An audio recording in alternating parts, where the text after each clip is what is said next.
성경에 기록된 인물들 가운데 가장 유명한 인물 중 한 사람이 요셉이라고 하는 사람입니다. 요셉의 생애를 보면 참 기구하죠. 형제들에게 팔려서 애굽으로 가게 됐습니다. 그래서 노예로 살아가게 되죠. 그러던 가운데 하나님이 그와 함께 하심으로 말미암아 왕의 꿈을 해석하게 하시죠. 즉 7년 대풍년과 7년 흉년을 이렇게 꿈풀이를 잘 하게 하심으로 말미암아 이 총리가 되었고, 또 애굽과 인근 나라들을 먹여 살리는 큰 위대한 종이 됩니다. 인근 각처에서 또 고생을 당하는 사람 가운데 그의 가족들을 잊을 수가 없었습니다. 그래서 그 가족들을 초청해서 왕의 총애를 받는 총리의 이제 가족이기 때문에 좋은 집을 얻을 수 있었고, 또 좋은 땅도 토지도 얻을 수가 있었습니다. 그래서 이 어려운 흉년의 기간을 아주 풍족하게 잘 지낼 수가 있었습니다. 여러분, 요셉은 비록 원치 않는 노예의 신분으로 애굽을 들어왔지만은 하나님의 은혜가 함께할 때에 애굽에서 총리가 되는 복을 받았습니다. 그런데 그의 후손들은 어떻습니까? 이제 이 흉년이 다 끝났을 때는 다시 고향으로 돌아가야 했습니다. 하나님께서 약속하신 가나안 땅에서 예배하며 사는 것이 그들의 본분이었지만 그들은 이 애굽의 풍요로움을 맛보았습니다. 좋은 집과 수고하지 않아도 얻었던 그 토지들, 그리고 그곳에 나온 풍성한 것들, 또 왕이 그들에게 은혜를 베풀므로 말미암아 기득권을 가지게 되었고 그의 후손들이 잘 되는 복을 받았습니다. 그러니까 이곳에서 안주하게 되었고 가나안 땅으로 돌아가지 않았습니다. 그러자 이제 위협을 느낀 애굽 사람들이 이 히브리인들을 이제 압제하기 시작하는데, 먼저는 그냥 감독자들을 세워서 노동을 좀 주는 것으로 했습니다.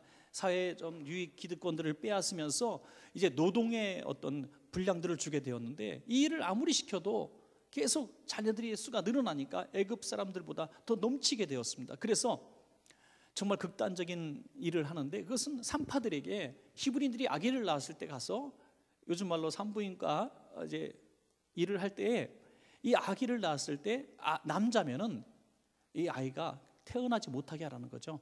사고사로 죽게 만들든지 아니면 뭐 숨을 못 쉬게 만들든지 이 사고로 죽은 것처럼 이렇게 속이라는 겁니다. 그런데 산파들이 하나님을 두려워해서 거짓말을 합니다. 우리가 갔을 때는 이미 히브리인들은 건강해서 스스로 아기를 다 낳아버렸습니다. 그래서 우리가 이 아기를 죽일 수 있는 기회를 얻지 못했습니다. 정말 의로운 산파들이었습니다. 그러자 이제 왕은 더 무서운 명령을 내리게 되죠. 아들을 낳으면 늦게 갔건 일찍 갔건 소용없어. 나이가 들었건 소용없어. 이제 무조건 아들은 나일강에 집어던져라. 산채로 죽여라 하는 거죠. 정말 끔찍한 일입니다. 이런 일들은 히브리인들이 자초한 결과였습니다. 요셉은 원치 않는 애굽 땅에서 살았지만 하나님의 은혜로 노예에서 총리가 되는 복을 받았지만 그 후손들은 노예가 아닌 자유인으로서 많은 기득권을 가진 축복의 땅에서 애굽에서 살았지만 그들이 그곳을 옮겨야 될 시기를 놓치게 되자 하나님이 주신 기회들을 다 놓치게 되고 죄악 가운데 예배 신앙을 잃어버리고 살아가게 될 때에 그들은 노예로 전락하게 되고 이렇게 죽음을 앞으로 둔 정말 비참한 인생이 되었다는 것입니다. 사랑하는 우리 성도님들, 그리고 우리 성인식 하는 우리 학생들, 우리가 살아갈 세상은 앞으로 이 애굽 땅과 같은 세상이라고 우리는 생각을 합니다. 하나님의 뜻대로 살아가기에 너무나 힘든 세상이고, 또 우리가 원치 않는 노예 생활을 할 것처럼 힘들 때도 참으로 많이 있을 거예요. 그러나 애굽에서 사는 것이 문제가 아니라, 그것이 얼마나 악한 땅인가가 문제가 아니라, 하나님이 함께 하시는 삶을 살면 노예에서도 총리가 될 수가 있고, 하나님이 떠나시는 삶을 살게 되면 총리의 가족이 노예가 될 수 있다는 사실입니다. 세상이 문제가 아니에요. 이 대한민국 정말 살기 싫어, 엄마나 유학 보내주세요 하고 무조건 다 나가는 게, 물론 유학하고 그래서 좋은 데 가서 살아도 돼요. 그렇지만 유학 간다고 문제가 해결되는 게, 학교 옮겨주세요, 학교 옮긴다고 해결되는 문제가 아니에요. 나와 하나님이 함께 하시면 끔찍한 애굽 땅이 여러분들을 성공시키는 땅이 될 줄로 믿으시기 바랍니다. 오늘 이 말씀을 애굽은 요셉을 통해서 우리에게 말씀하고 있는 것입니다. 이제 이 상황 가운데서 슬픔을 당한 한 가정의 가족사가 나오는데요, 요게벳이라고 하는 여인이 이제 아들을 낳았습니다. 여러분, 아들을 낳았으니 얼마나 행복한데, 이 아들을 낳은 것이 이 집이 초상집이 되었습니다. 왜냐하면 이 아들을 이제 나일강에 던져버려야 되는 이런 신세가 되었기 때문입니다. 이 어머니 요게벳은 어떻게 이 상황을 처리했을까요? 여러분, 저와 여러분이 오늘 이 자리에서 이 말씀을 듣지만은 여기 특별히 어머니들 많이 계신데요, 이제 둘 중에 하나를 선택해야 됩니다. 하나는 이 아이를 내 손으로 나일강에 버리는 겁니다. 그래서 이 아이로 인해서 그 위에 누나도 있고 형도 있는데, 좀 나이가 있는, 그 명령이 떨어지기 전에 이미 난 아들이 있었어요. 그러니까 그 자식들 살리느냐, 아니면 죽어도 같이 죽고 살아도 같이 살아야 돼 우리의 가족은 하면서 모세를 끝까지 키우다가 발각이 돼서 온 집안 식구가 다 죽임을 당하느냐, 둘 중에 하나를 선택하라면 우리 엄마들은 어떤 방법을 선택하시겠습니까? 냉정한 정신을 가지면 모세는 죽어야 될 운명을 태어난 아이예요. 이 아이를 죽임으로 너는 태어나지 말았어야 돼 하고 죽이고 나머지 가족들이 살아야 하는 것이라고 우리는 생각할 수 있습니다. 그러나 남이니까 그렇게 얘기하지, 엄마의 관점에서 바라보면 내가 죽어도 못할 일입니다.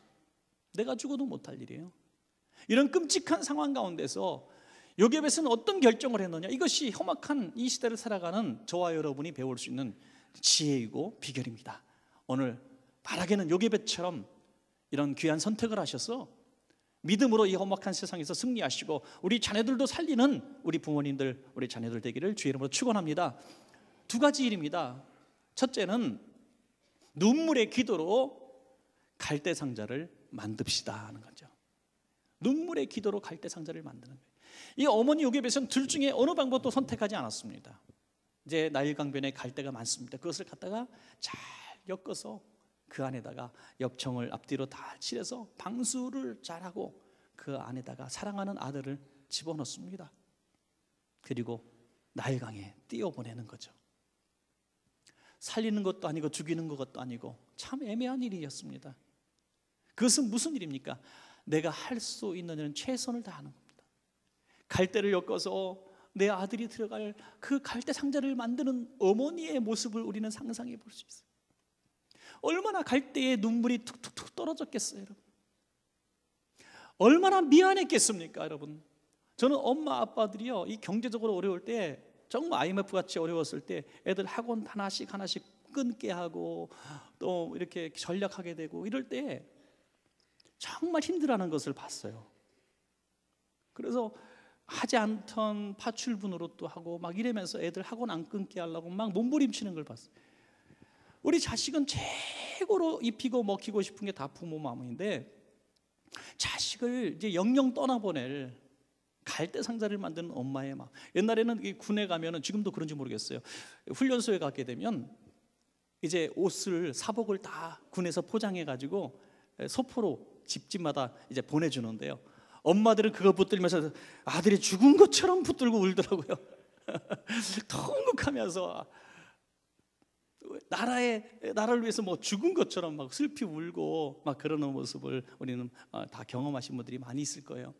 하물며 이제 떠나가면 영영 만날 수 없는 내 아들, 그 갓난 핏덩이를 이제 갈대 상자에 넣을 때에 얼마나 꼼꼼하게 만들고 얼마나 방수가 잘 되게 하기 위해서 엽청을 아주 꼼꼼하게 발라겠습니까?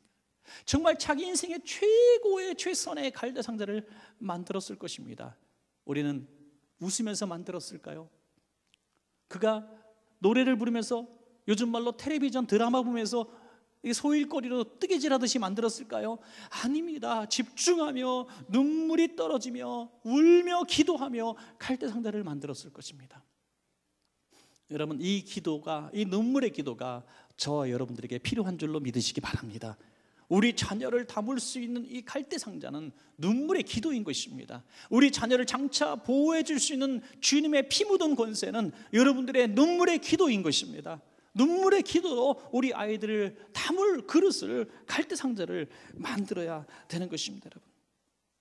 바로 이것이 하나님께서 우리 자녀들을 우리에게 맡겨주신 이유라고 하는 것입니다. 예수님께서 십자가를 지고 가실 때에 예루살렘의 딸들이 예수님을 향하여 눈물을 보일 때 이렇게 말씀하셨습니다. 예루살렘의 딸들아, 나를 위하여 울지 말고 너희와 너희 자녀들을 위하여 울라. 울어야 될 때는 너희와 너희 자녀인데 왜 나를 위해서 우느냐 이거예요. 자녀를 위한 통곡 소리가, 자녀를 위한 눈물의 기도가 우리 자녀를 악한 권세에서 보호하고 생명을 지키고 그들의 미래를 보장한다는 것을 믿으시기 바랍니다. 그러므로 우리는 눈물의 기도를 해야 된다고 하는 거예요. 하나님은 우리에게 자녀를 위해서 울 기회를 주십니다. 오늘 요게벳의 이 끔찍한 눈물의 기도, 통곡의 기도는 아이를 보내는 날 있었습니다. 우리 자녀들이 어떤 위기를 만났을 때, 어떤 문제를 만났을 때 세상적인 방법, 세상적인 권세, 세상적인 능력으로는 해결할 수 없는 수많은 문제들을 만났을 때 우리는 당황하지 말고 두려워하지 말고 기도의 골방으로 가서 우리 자녀의 영혼을 붙들고 눈물을 흘리십시오. 여러분, 하나님이 우리 자녀를 책임져 주실 줄로 믿습니다. 여러분, 엘리 제사장은 자녀 교육을 이야기할 때마다 가장 못난 부모의 표상이 모델이에요. 그가 자녀 교육을 할 때 가장 잘못시켰던 교육 두 가지를 성경에서 말씀하고 있는데, 하나는 예배를 먼저 소홀히 여기게 했습니다.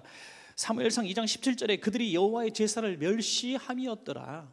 예배를 멸시하는 자녀로 교육시켰어요. 제사장임에도 불구하고, 오늘날 믿음 있는 사람임에도 불구하고, 교회에서 목회자이고 또 중직자이고 오래 신앙생활한 사람임에도 불구하고 내 자식 신앙교육을, 예배신앙을 바르게 가르치지 못했다는 것입니다.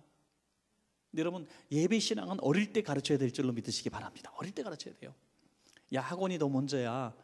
학원 가야 돼. 학원은 돈을 많이 냈으니까 거기 가야 돼. 교회 가면 네가 돈을 내야 되니까 손해가 많아. 그러니까 학원 돈 낸 데 가서 배워야 돼. 야, 너 대학 가면 네가 멋지게 교회 학교에서 너 뭐 어떤 기독교 서클도 들어가고 열심히 그때부터 하자. 고등학교 되니까 네가 대학 갈 때까지는 열심히 하자. 그런데 여러분, 막상 19살 넘어가면 자력으로 교회 갈 나이가 없다는 거예요. 미국의 유명한 리서치 회사인 바나에서 4천 명 이상의 그리스도인들을 대상으로 조사를 했습니다. 무슨 조사냐면 19세 이하 때의 신앙을 갖지 못한 사람이 19세 이상 되어서 신앙인이 되는 확률을 조사했더니 불과 6%는 6%. 희박한 거죠. 스스로 자기 발로 친구들이, 대학 가서 친구들이, 직장 가서 직장 동료가 교회 가자고 해서 교회 갈 확률이 100명 중에 6명밖에 안 된다는 거예요. 그러므로 그 이전의 신앙을 가져야 그가 신앙을 지키는 사람이 됩니다. 누구의 손에 있습니까? 부모의 손에 있는 것입니다. 여러분, 신앙교육 잘 시키되 예배는 빠지지 않도록 교육시키기 바랍니다. 엘리가 두 번째 교육을 못한 것은 뭐냐면, 하나님보다 자식들을 더 사랑했는데 그 증거가 뭐냐면, 하나님께 바쳐진 것들을 자식들이 함부로 하게 했습니다. 하나님께 드려야 될 것들을 이제 훔치는 일들을 방관했다고 하는 것이죠. 그 말씀이 사무엘상 22장 29절에 있습니다. 너희는 어찌하여 내가 내 처소에서 명령한 내 재물과 예물을 밟으며 내 아들들을 나보다 더 중히 여겼느냐. 하나님께 마땅히 드려진 것들을 이제 도둑질하고 취하는 것도 용납했다는 것이죠. 여러분, 물질관, 하나님보다 자식을 더 귀하게 여기는 것은 이 물질관의 교육에서 나온다고 저는 봅니다. 오늘 우리 권 집사님, 우리 혜민을 향해서 참 말씀을 전할 때 저 가슴이 뭉클하면서 참 멋진 부분이 있었다고 생각해요. 그것은 네가 아빠를 사랑하는 것보다 주님을 더 사랑했으면 좋겠다. 여러분, 주님을 더 사랑하는 자녀는 부모에게 효도합니다. 부모에게 효도해요. 신앙을 제1주의로, 하나님 제1주의로 교육시키면 성경대로 살아가는 아이가 됩니다. 그러면 성경에 있는 말씀대로 부모에게 효도도 할 수밖에 없는 것이죠. 그 가장 중요한 표준은 뭐냐면, 저는 기준은 물질관이라고 봅니다. 다른 거 몰라도 우리 자녀들의 11조 교육은 잘 시키시기 바랍니다. 11조 교육. 이 물질관에 대해서 하면은 우리 하나님께서 그와 함께 하십니다. 어릴 때부터. 결국에는 세상에서 망하는 첫 번째 길은 욕심입니다. 탐욕이에요. 정욕입니다. 일만하게 뿌리가 되는 것입니다. 그것을 이길 수 있는 힘은 어디서 나오느냐? 11조에서 나온다고 저는 봅니다. 하나님의 것을 구별해서 드릴 줄 아는 사람은 물질 때문에 원수 맺지 않고 원수 때문에 죽고 살지 않습니다. 물질 때문에 죽고 살지 않습니다. 하나님이 주시는 거 제가 썼습니다. 지금까지. 하나님 지금도 도와주십시오. 이런 믿음으로 살아가게 될 줄로 그렇게 믿는 것입니다, 여러분. 그러므로 엘리가 만약에 한 번만 울었다면, 자식을 위해서 울었더라면 엘리의 제사상에 이 귀한 아들들은 그렇게 비참하게 하루아침에 죽지는 않았을 것입니다. 그러나 울 기회를 놓쳤습니다. 기도할 기회를 놓쳤습니다. 사랑하는 여러분, 우리 자녀가 아직 내 품에 있을 때, 아직 내가 뭔가 영향력을 행사할 수 있는 시간이 있을 때에 자식을 위하여 그 영혼을 붙들고 울고 교육하는 여러분 되시기를 축원합니다. 끝으로 두 번째는 믿음의 갈대 상자를 띄워야 됩니다. 믿음으로 이제 띄우는 것입니다. 눈물의 기도로 갈대 상자를 만든 우리 부모님들은 이제는 믿음으로 갈대 상자를 세상으로 띄워 보내는 것입니다. 품 안의 자식으로 평생 두고 살 수는 없습니다. 악한 세상, 끔찍한 세상이지만, 죄악이 관연한 세상이지만 우리 자녀들을 그 세상에 살게 할 수밖에 우리는 없는 것입니다. 야, 악한 친구들 만나지 마, 악한 세상에 들어가지 마, 악한 사람들이 있는 곳에 가지 마. 우리가 다 어떻게 관리하겠습니까? 여러분, 우리 자식들은 다 온순하고 착하고 절대로 악한 일을 안 하고 그럴 줄 아시죠? 애들끼리 가서 물어보면요, 솔직히 터놓으라고 얘기하면요, 별의별 일 다 하고 돌아다니더만요. 예. 부모 속이는 거 일도 아니야, 일도 아니야. 애들이 얼마나 머리가 잘 그지? 야, 부모가 어이서 다 속이는 거예요. 옛날엔 내가 너를 낳았노라, 눈빛만, 이거는 옛날 얘기. 요즘 애들은요 너무 똑똑해가지고요 부모 다 속일 수 있어요. 속이는 아이로 만들지 말고, 세상에서도, 그런 불의한 세상에서도, 악하고 더럽고 태폐적이고 악한 세상에서도 견디고 이길 수 있는 믿음을 가르쳐야 되는 것입니다. 그것이 바로 믿음으로 이 아이를 보내는 것입니다. 띄워 보내는 것입니다. 그럴 때 이 갈대 상자 가운데에 우리 성령님이 동승하실 수가 있는 것입니다. 이제 하나님이 일하시는 것을 보십시오. 여러분, 갈대로 만든 갈대 상자를 어디다 둡니까? 오늘 성경에 보니까 갈대 사이에 두었다. 갈대로 만든 갈대 상자를 갈대 사이에 두었으니 이게 눈에 띄겠습니까? 위장 잘 되었습니다. 아무도 볼 수가 없었어요. 그런데 하나님은 딱 한 사람의 눈을 열어서 그 갈대 상자를 발견하게 하셨는데, 그게 누굽니까? 공주라고 하는 거죠. 공주. 이제 수많은 시녀들과 함께 나왔음에도 불구하고 어떻게 공주의 눈에 그게 뜨게 만드냐 이거예요. 하나님이 그 눈을 열어주신 것이죠. 그리고 그의 마음을 열어주시면 호기심을 발동하게 하십니다. 그래서 시녀들에게, 야, 저거 뭐냐, 가지고 와라. 가지고 오게 합니다. 그게 뭔지도 모르고 자기가 뚜껑을 열어봅니다. 그때 하나님이 모세의 엉덩이를 딱 때리셔서 앵에 울게 만드시는 거죠. 애기 소리가 너무 징그러운가? 하여튼 이 음향 효과를 좀 내야 되는데, 그 순간에 빡 볼기짝을 때리셔갖고 울게 만드시는 거예요. 그때 이 공주의 마음은 모성애가 발동하는 거죠. 너무 예뻐 보이고 너무 불쌍해 보이는 거예요. 한 역사가의 어떤 기록에 의하면 이 공주가 딸이 하나 있었다고 해요. 그런데 이 딸이 일찍 죽어서 현재는 자식이 없는 이 공주로 이렇게 기록이 되어 있다고 합니다. 성경이 기록이 안 돼 있으니까 우리는 하나의 참고 자료로 볼 뿐이죠. 이 공주의 마음에 모성애가 확 들어오게 됩니다. 이 공주는 분명히 이 아이가 누군지 압니다. 히브리인의 아이로구나. 히브리인의 아기가 왜 이렇게 갈대 상자에 떠내려온 것 충분히 짐작할 수 있었습니다. 엄마가 죽일 수 없으니까 갈대 상자 만들어서 띄었구나. 엄마의 마음이 전달이 되어집니다. 여자는 여자의 마음을 또 알잖아요. 엄마는 엄마의 마음. 저는요, 이 엄마들이요, 40대 50대 엄마들 막 만나면요 금방 친구가 되는 걸 보고 너무 놀랐어요. 공통분모는 남편 욕하는 거하고 애들 얘기하는 거하고, 그죠? 두 가지 얘기하면 금방 친구가 되더라고요. 그러니까 그 마음이 확 전달되는 거예요. 딴 건 몰라도요, 자식이 죽는다 그러면요 내 자식 생각나서 못 견뎌요. 남의 자식 배고파서 굶어 죽는 꼴 절대 못 봅니다. 내 피를 뽑아서라도 줘야 돼요. 이건 남의 자식 내 자식 문제가 아니라 그냥 내 자식 같아. 군대 아들 보내는 엄마들 보면 군복만 입으면 가서 초코파이 사주더라고. 그냥 그 부모의 마음속에는 다 내 자식처럼 보이는 거예요. 너무나 불쌍해요. 그래서 이 아이를 키워야 되겠는데, 이 아이를 데리고 들어가면 어떻게 됩니까? 왕한테 혼나게 되겠죠. 너 미쳤냐? 왕인 이 아빠가 나 히브리인들 물에 빠뜨려 죽이라고 했는데 네가 감히 몰래 키워? 하면서 공주고 뭐고 큰 벌이 내려집니다. 그때 하나님께서 투입하신 조연출이 누굽니까? 그 누이 미리암이 나타나게 되죠. 딱 이 드라마를 보면요, 나타날 때 딱 나타나는 거예요. 딱 지나가면 딱 뒤에서 나타나. 그 만나야 되는데 못 만나. 이게 드라마거든요. 딱 그 순간에 미리암이 등장을 합니다. 그래서 이렇게 얘기를 하죠. 2장 7절에 그의 누이가 바로의 딸에게 이르되 내가 가서 당신을 위하여 히브리 여인 중에서 유모를 불러다가 이 아이에게 젖을 먹이게 하리이까. 누구를 위하여? 당신을 위하여. 어쩌면 이렇게 뻔뻔하게 거짓말을 합니까? 공주를 위하여 무슨 일을 합니까? 지금 이 아이를 정말 누구보다도 사랑하는 가는 우리 자기 자식을 사랑하는 우리 엄마예요. 요게벳이에요. 그런데 당신을 위하여 우리 엄마를 소개하겠습니다 이 뜻이죠. 그러니까 너무너무 고마운 거예요. 야, 정말 고맙구나 해서 공주가 하는 말입니다. 9절부터 10절입니다. 바로의 딸이 그에게 이르되 이 아기를 데려다가 나를 위하여 젖을 먹이라. 내가 그 삭슬 주리라. 여인이 아기를 데려다가 젖을 먹이더니 그 아기가 자라매 바로의 딸에게로 데려가니 그가 그의 아들이 되니라. 그가 그의 이름을 모세라 하여 이르되 이는 내가 그를 물에서 건져내었음이라 하였더라.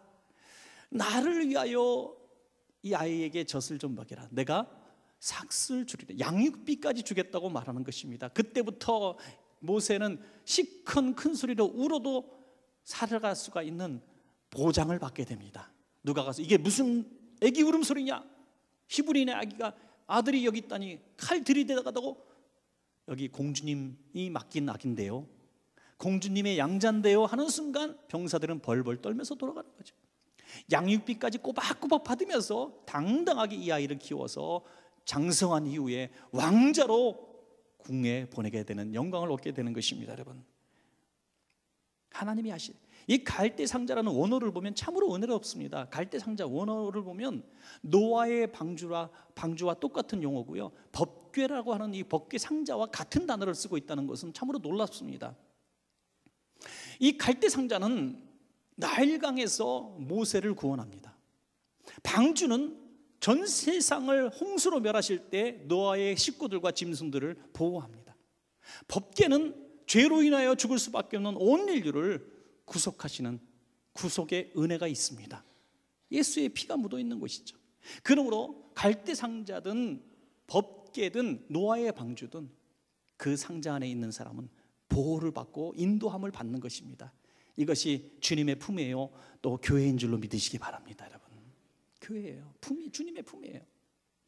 세상 사람들은 미련하다고 합니다. 신앙대로 사는 것을 미련하다고 말합니다. 왜 그렇게 사냐고 말합니다. 네 힘으로 네 능력으로 살아야지, 안 되면 그냥 끝이고 죽는 거지 뭐, 이렇게 말합니다. 하지만 우리는 평소에 살 때도 주님의 능력을 의지하고 살고 죽는 순간이라도 주님께 맡김으로 우리는 승리하는 사람들입니다. 여러분, 방주는 엄청나게 큰 배예요. 조그만 조각배도 노가 있고 또 뭐예요? 키가 있습니다. 방향을 설정하는 거예요. 그러나 노아의 방주에는 노도 없고 방향키도 없습니다. 갈대 상자에 무슨 모터가 달렸습니까? 목적지가 있었습니까? 갈대 상자? 무슨 어디로 떠내려갈지 모르는 뱅글뱅글 도는 상자입니다. 그것은 무슨 말입니까? 갈대 상자를 띄우고 노아의 방주를 띄웠다고 하는 것은 나는 갈 길 모르니 주여 인도하옵소서 하는 거죠. 나는 갈 곳도 모르고 나는 가는 능력도 없고 노도 없습니다. 하나님이 지켜주시고 하나님이 인도해 주옵소서. 그랬더니 갈대 상자는 정확하게 공주에게 안겨지게 되었고 노아의 방주는 정확하게 하나님의 산에 머물게 되는 줄로 믿습니다. 여러분, 우리의 자녀들 누구의 손에 맡기겠습니까? 누구에게 맡기고 이 아이들의 신변을 보호시키겠습니까? 이 아이들의 미래의 멘토를 되게 하시겠습니까? 그럼 주님밖에 없습니다. 주님밖에 없습니다. 잠언 16장 9절에 사람이 마음으로 자기의 길을 계획할지라도 그의 걸음을 인도하시는 이는 여호와시니라 그랬어요. 한평생 살면서 우리 자녀들, 우리의 삶, 가장 소중한 것들을 주님의 보호하심 속에, 주님의 인도하심 속에 맡긴다면 하나님이 가장 최선의 방법으로 인도해 주실 줄로 믿습니다. 말씀을 맺겠습니다. 오늘 본문에 보니까 공주는 자기가 모세를 건졌다고 생각합니다. 우연히 자기가 모세를 보았고 우연히 자기가 모세를 건졌고 우연히 자기가 모세를 길러서 내 자식으로 삼은 자기가 주도했다고 생각을 합니다. 그래서 내가 물에서 그를 건졌다 해서 모세라고 이름을 지었습니다. 그러나 우리는 압니다. 이 모든 역사 속에는 이미 갈대상자 만들며 피눈물 흘리며 기도했던 요게벳의 기도가 있었고, 믿음으로 갈대상자를 노나 닷도 없이 띄워보낸 그 믿음 때문에 하나님이 인도하신 길이라는 것을 우리는 압니다. 하나님은 역사를 주관하시는 주인이십니다. 사람의 마음을 움직이시는 능력자이십니다. 그러므로 우리 자녀들을 하나님의 손에 맡긴다면 어디에 있든지, 저 어느 세계의 땅끝에 거한다 할지라도 하나님이 만날 만한 사람 만나게 하시고, 완악하고 강팍한 자들, 대적자들의 마음을 녹여주시고, 우리 자녀들을 하나님의 선한 길로 인도하여 주실 줄로 믿습니다.